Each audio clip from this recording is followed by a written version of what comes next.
Hello friends, welcome back to my channel. Today video is about filter, advanced filter. This is my favorite after VLOOKUP and this is the second most function I used in my last 2 years. Reason for using this is it gets my particular task within seconds and not even minutes I'm telling you, and I don't have to double check my work. Let's begin. Let's take a scenario. You're working on a company's expense data and sales department head or manager comes to you and tell that these 15 company codes, okay, which is in O row, these 15 company codes belong to his department and he needs the data on this 15 company codes. And this is the most common scenario you will see. Now, generally, what you will do whenever this kind of data comes or this kind of request comes, you will go to company code and then you will see, okay, 9284, you will go for 9284 and then you will see 4950, then you will go for 4950 and check it and give the data, right? Nothing you have to do like. First thing you have to make sure that if these are company codes, the header of your data should match this. Okay, this is the first thing. If you don't do this, it will not work for you. Okay, done. This is the only thing you have to do. Come to the second page.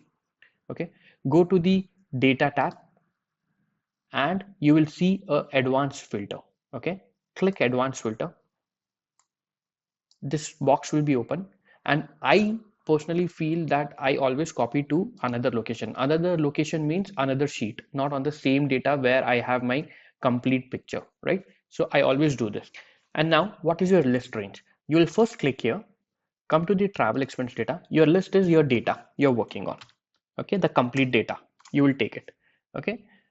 What I did is I did control shift down and cross arrow or right arrow or left arrow wherever you are. Okay, now what is the criteria range? Again you will click here. Okay, and then you will go to again travel expense data. What is your criteria? The criteria is the 15 company codes given by your manager. You'll again do control shift down arrow. This is selected. You have to select the header also. You have to make sure. Okay, now where you want to copy, you'll click here and you'll click again here because you want to copy on the new sheet. You'll again click here, it will come here and you just see, just do OK and see, you got this.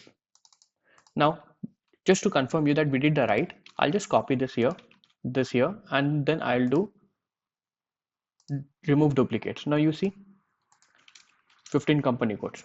What manager or the HR or the sales department gave you? 15 company codes. So this is the most easiest way. You don't have to, I'm telling you, you don't have to double check your data because this is correct. Okay. So this is the way you can do it. Thank you so much.